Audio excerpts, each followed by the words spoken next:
Hello everyone. Welcome to Tell Stories. I am going to narrate the story of Disney's A Bug's Life. The search for the perfect gift. It was Queen Atta's birthday, and everyone on Ant Island had spent a whole week collecting gifts. The Queen sat on her grassy throne as each ant presented a gift to her. "Oh, what a lovely berry!" Queen Atta exclaimed at the first present. "It's so shiny and red." "I picked the biggest one I could find," an ant explained. Other ants brought pine cones, seeds, grain, and more treats. There was one ant, however, who didn't have a gift yet. His name was Flik. He was a clumsy but brilliant inventor, and he had a big crush on Queen Atta. He told Princess Dot, Atta's sister, about his present problem. "It can't just be any gift, it has to be the perfect gift," Flik explained. "But Atta will like whatever you give her," Dot told him. Flik shook his head. "Atta is the queen now, so whatever I give her has to be worthy of royalty." "I'm sure we'll think of something if we work together," Dot suggested. Flik smiled. "That would be great, Dot. Thank you." So, the two friends set out to look for the perfect gift. They looked high and they looked low. They looked under leaves and over toadstools. Suddenly, Dot cried out in excitement. "Look, I found a 4-leaf clover." Flik ran over. Unfortunately, when they both examined it more closely, it was only a 3-leaf clover.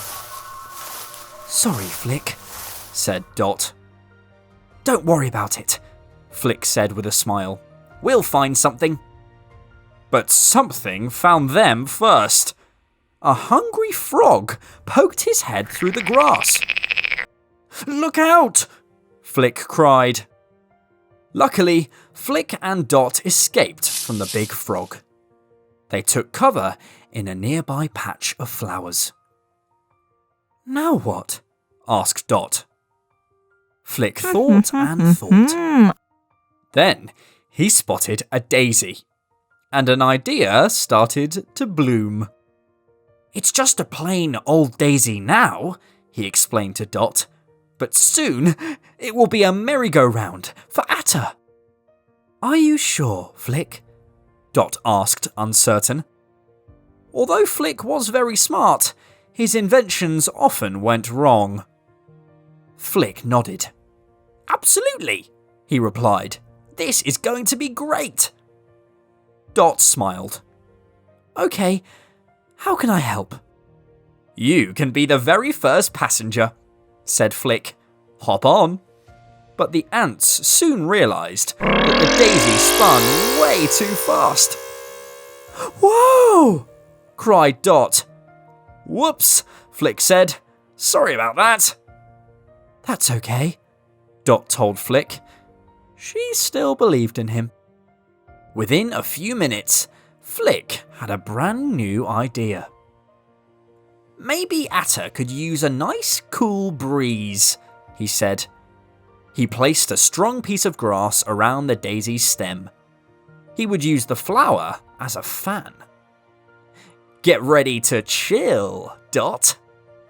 Dot sat down across from Flik and the daisy. "Okay, go," she shouted, and Flik gave a great big tug. Poor Dot! The wind from the daisy spinner sent the little ant high into the air. Dot beat her wings as fast as she could. She landed safely on the flower's stem. Flik scratched his head. Finding the perfect gift is really hard.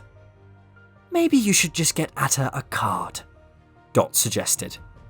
I will not give up, Flik declared.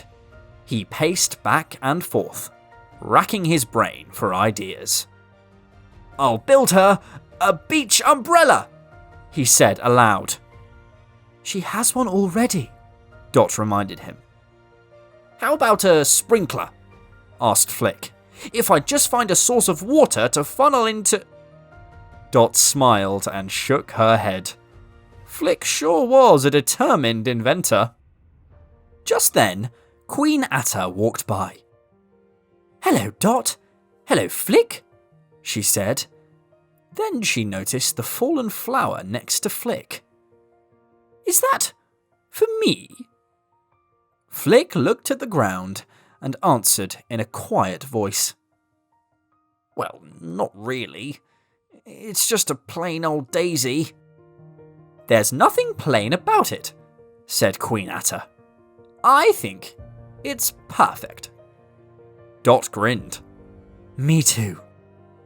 Happy birthday, Atta, Flik and Dot said. Atta smiled. Thank you. And thank you both for a perfect birthday present.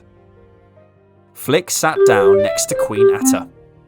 He realised that she was right. The daisy made the perfect gift, for it was a gift they could all enjoy together.